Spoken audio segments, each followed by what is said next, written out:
Welcome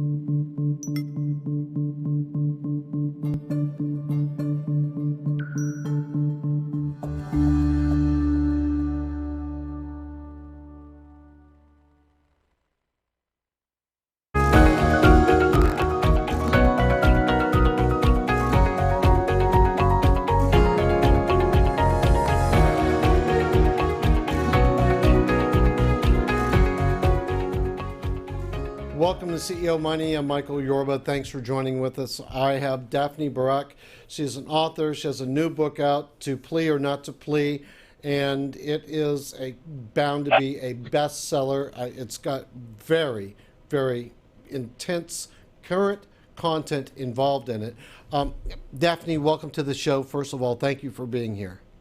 Thank you, Michael, for having me. And I know my husband Bill has been twice on your show, and he thinks so highly of you. I appreciate that. I appreciate it a lot. You have a very rich history in television broadcast and interviewing people from around the world. Give our audience a flavor for your background, and then I want to dive right into your book. I've been probably they say I'm the most syndicated interviewer around the world. I have a model that I didn't have a master plan, but apparently it proved to be very unique, that I'm syndicated in the best dozen markets since I was 20. And that means I reach the 500 million viewers of loyal readers and viewers, but not through social media or stuff like that, but through their #1 television or paper in each country in their own languages. As you know, Turkish, Italian, Pakistanis, they don't necessarily, Arabs, they don't necessarily speak English or read in English, so they have their own outlets. And I became sort of like, quote unquote, our Daphne. It's been a while, going on for more than 2 decades. I'm a television executive producer. Everybody probably have known, have seen or have heard about many of my interviews, but some like Michael Jackson of his parents, produced by me in partnership with Liz Murdoch, daughter of Rupert Murdoch, the owner of Fox. Same thing with Liza Minnelli and her sister, uniting them, Eric Clapton. And then in the last several years, I also agreed to pen some books. The first one was Saving Amy, which became world famous, became sort of a cult. It's a sort of a diary of addiction or a dysfunctional family, which led to addictions. And it's basically about my 6 months filming with Amy Winehouse and her family.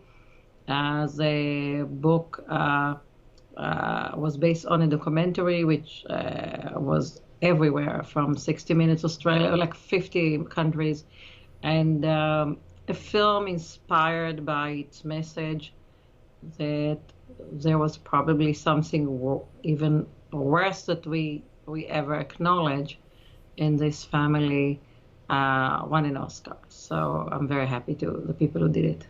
Thank you for that. Now, To Plea or Not to Plea, this reveals why Rick Gates pleaded guilty in the Mueller investigation and the repercussions of this ordeal. Bring that out for us.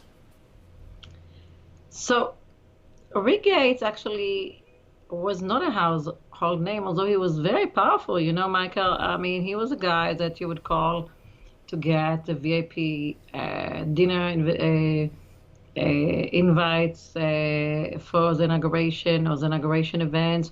Or if you're not as fortunate as I am, or we've been a long time friend of Trump, you would call, would you pass my resume to the transition team? But Rick always kept himself in the shadow. He was a deputy campaign manager.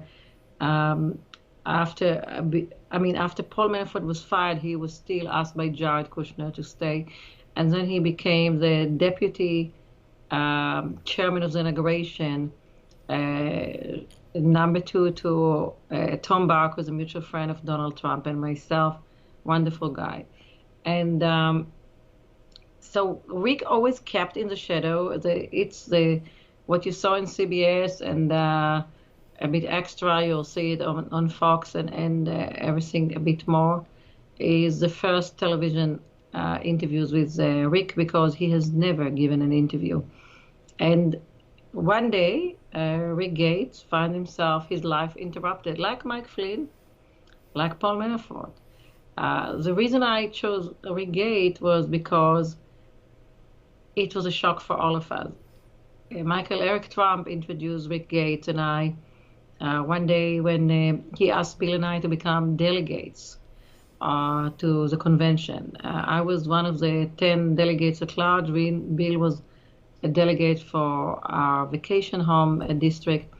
And it was very important for them because if you remember, Ted Cruz at that point did not like and did not accept the result that Donald Trump nailed the majority needed for becoming to become the GOP, the RNC GOP nominee.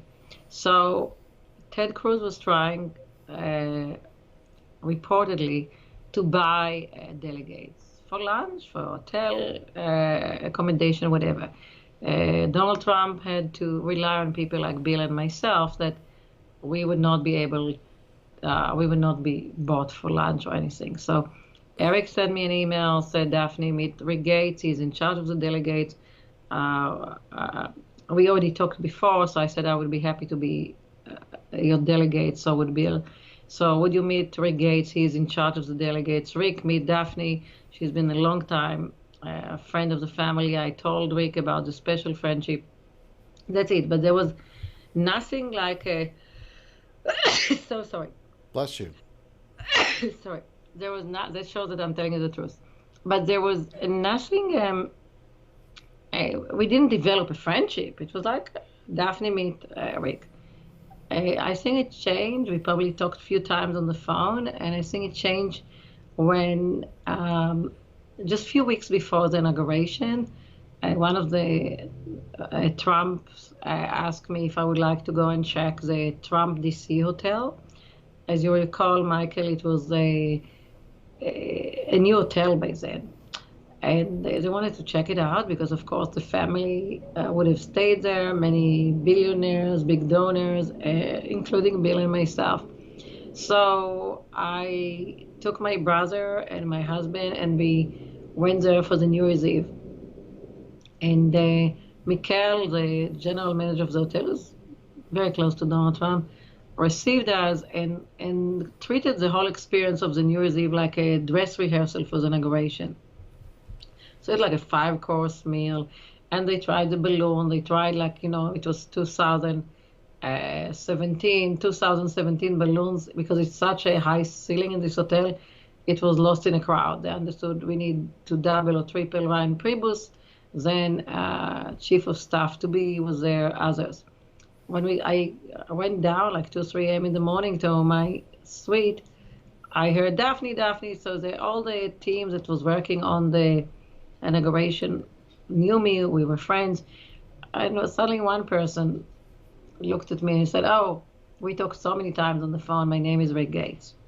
That's it.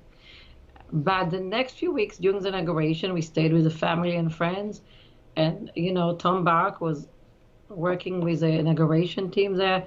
We went to the gym together, we went to coffee together, we bumped into each other, we became better friends.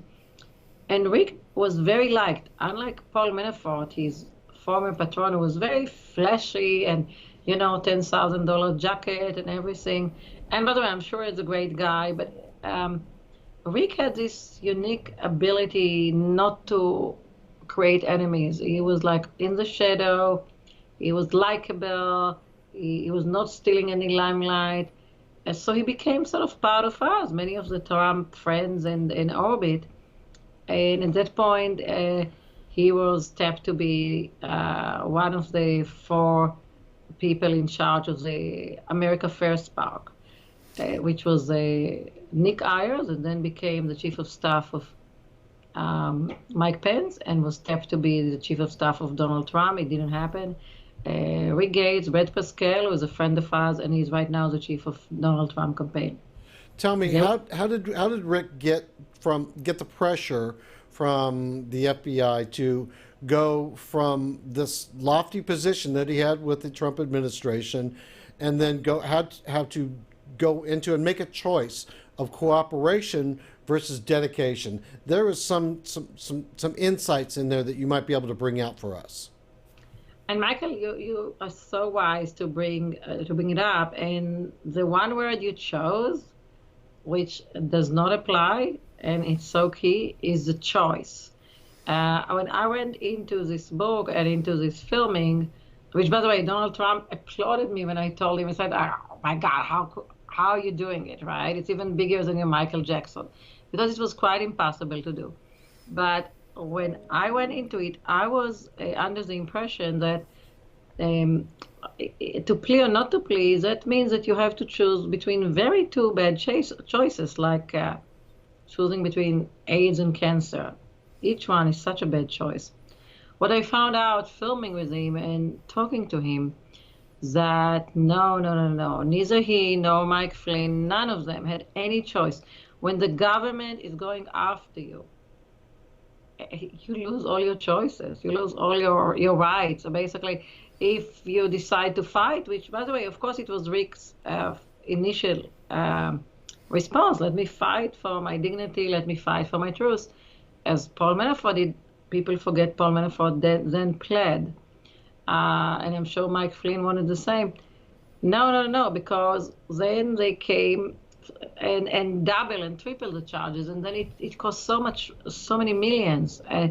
The moment that Rick Gates broke was the moment that after, I call the first name of the book, which is becoming a film, which you'll hear an announcement quite soon, was 118 days, because it's the 118 days window that Rick Gates was thinking to plea or not to plea.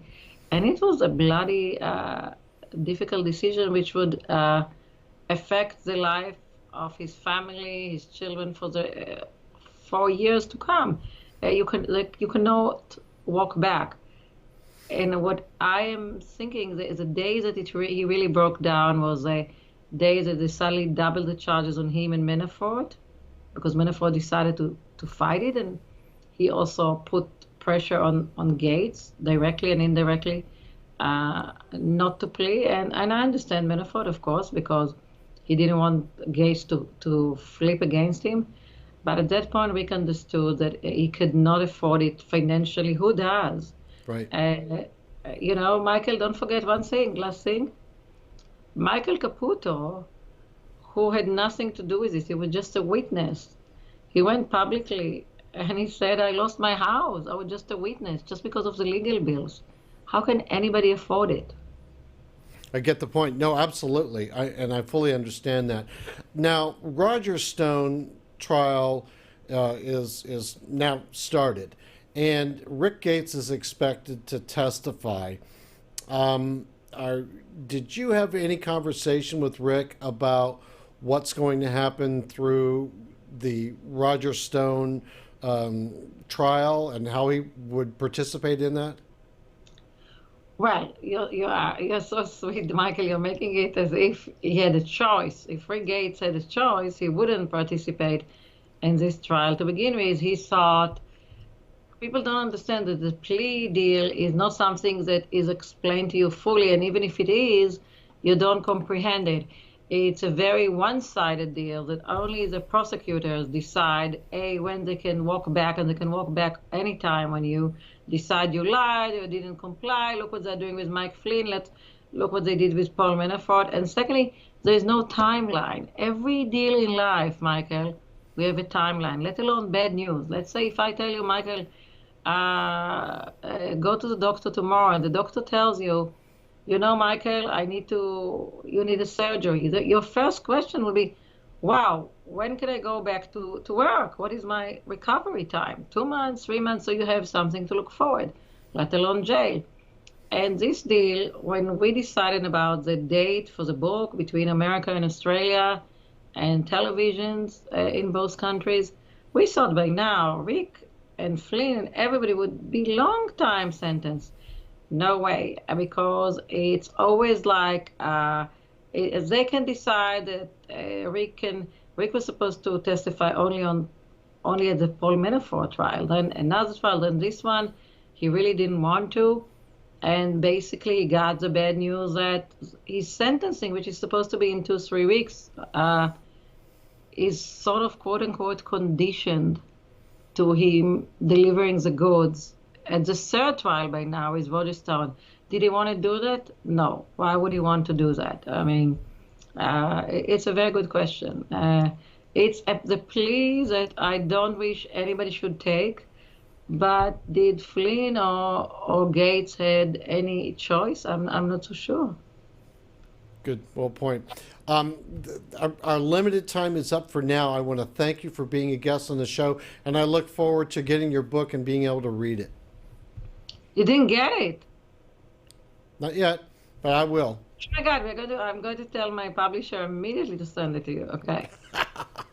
Thank you so Shame much. on them. Shame on them. And by the way, it's a very different book of what you imagine. It's not the usual cheerleading. Trump has been a long time friend of ours. There's a lot of points there about things that should have not have done happening with the Mueller report and stuff, investigation. But they're also very beautiful and funny and enlightening and even romantic moments there to be told for the first time.